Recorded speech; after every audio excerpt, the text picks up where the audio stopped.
The dam didn't fail, and may never fail, but it was certified safe against a climate that no longer exists, and that certification has never been updated. In the summer of 2020, the water inside the world's largest dam was rising fast. By August 22nd, it had reached 167.85 meters above sea level. The safety threshold is 175 meters. That left a margin of 7.15 meters between normal operation and a scenario that China's own engineers describe as a worst-case event.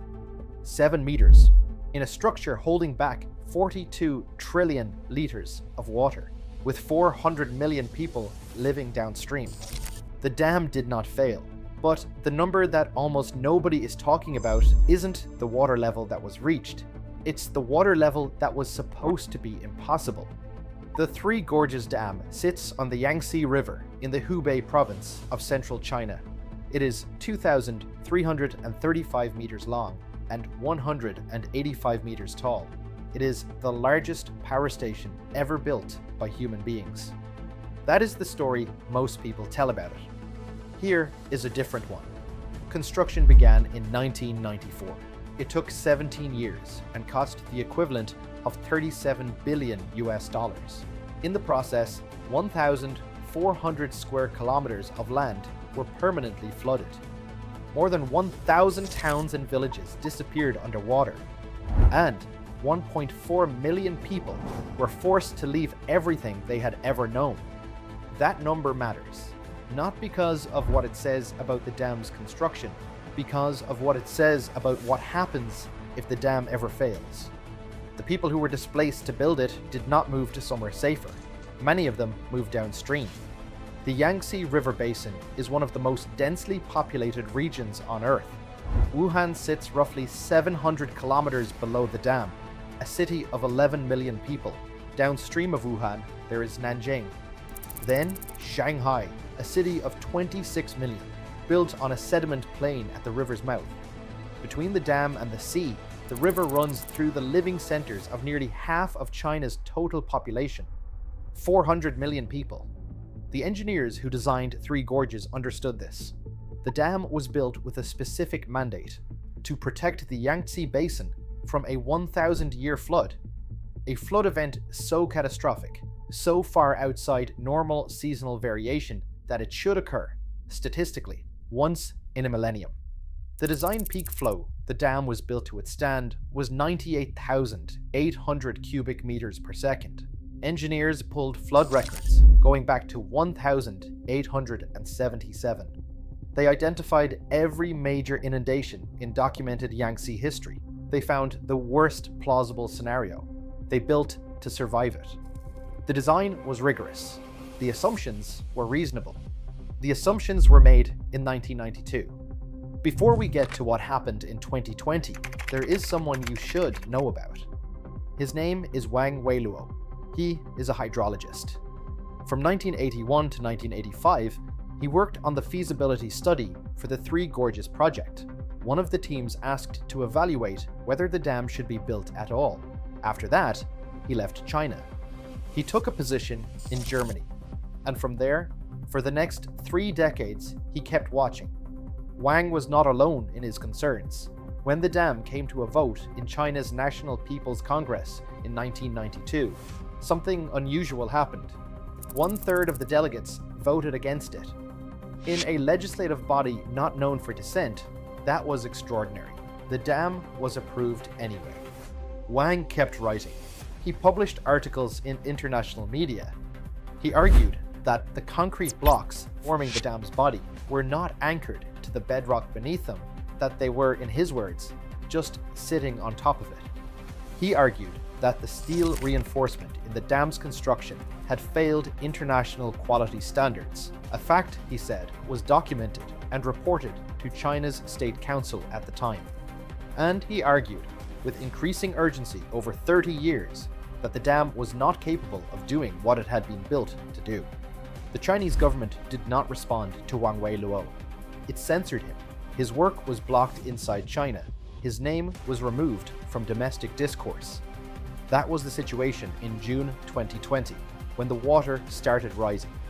The summer flood season on the Yangtze runs from June through September. Chinese engineers historically planned for 2 or 3 significant flood peaks per season. In 2020, they got 5. June 1st, the first flood wave enters the reservoir. Sluice gates open for the first time that season. By July 19th, the water level had already hit 164.18 meters, the highest recorded during a flood season since the dam became fully operational. 7 discharge outlets opened simultaneously. The reservoir was holding 8.8 billion cubic meters of floodwater above its normal storage level. Then the third peak. Then the fourth. August 20th. 75,000 cubic meters of water per second were pouring into the reservoir. That is the largest inflow ever recorded at Three Gorges Dam. 11 sluice gates were opened at once. Operators discharged 48,800 cubic meters per second itself, a record output. Even with 11 gates open, water was entering faster than it could leave. The reservoir level climbed past 163, past 164, past 165, past 167.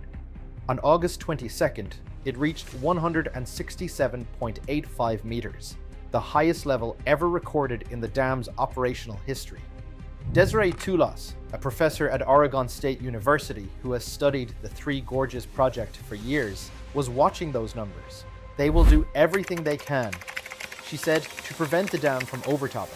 An overtopping dam is a worst-case scenario because it produces significant damage and can lead to the entire thing collapsing. While attention focused on whether the concrete could hold, almost nobody was asking the more important question. The question was not whether the dam could handle the pressure of 167.85 meters of water. The question was whether it had ever been designed to handle a world in which 167.85 meters is something that happens. The dam was certified safe against a 1,000-year flood. That certification was based on flow data collected between 1877 and 2002. It was built on the statistical assumption that an event of 2020 scale should happen at most once in 1,000 years. Climate science has since established, and Chinese meteorological agencies have acknowledged that extreme rainfall events in the Yangtze Basin are increasing in both frequency and severity. The 2020 flooding was described by state media as the worst in 70 years. The rainfall that produced it was more than double the seasonal basin average. Researchers studying the Yangtze's hydrology have noted that the natural flow assumptions underpinning the dam's original design no longer match the climate the dam is actually operating in.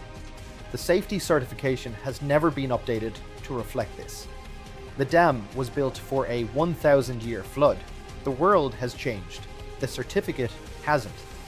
The dam has a second problem.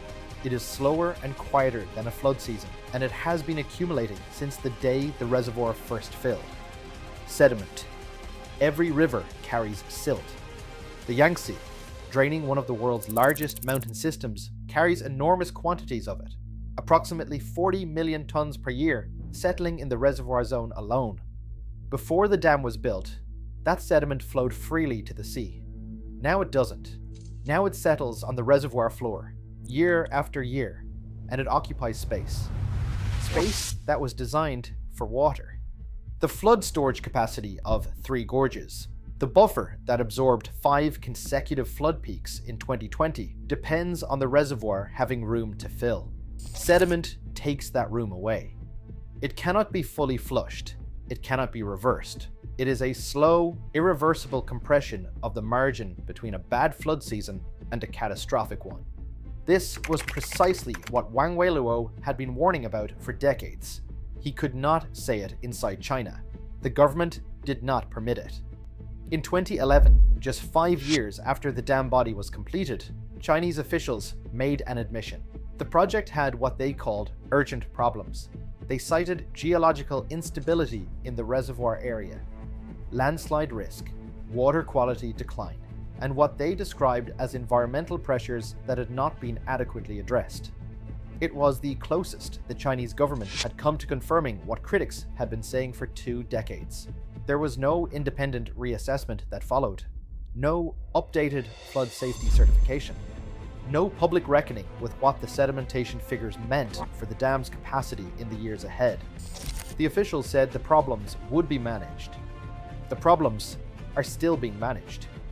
There is one more thing. China has a downstream emergency protocol for catastrophic Yangtze flooding. Its existence has been acknowledged in official communications and reported by journalists who have covered the dam for years. Its contents are not publicly available.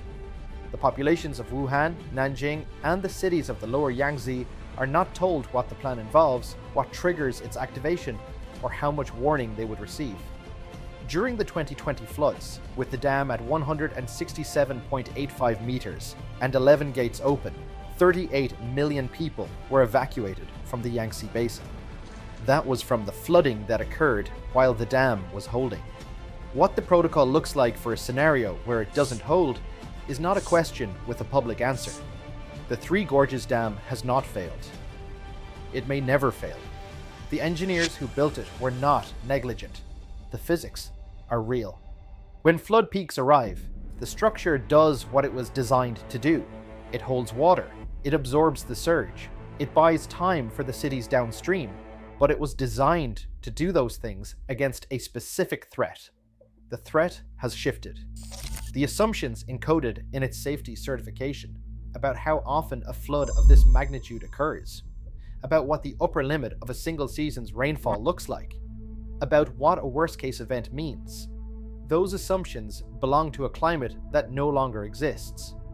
In August 2020, Wang Weiluo watched from Germany as the water climbed toward 167.85 meters.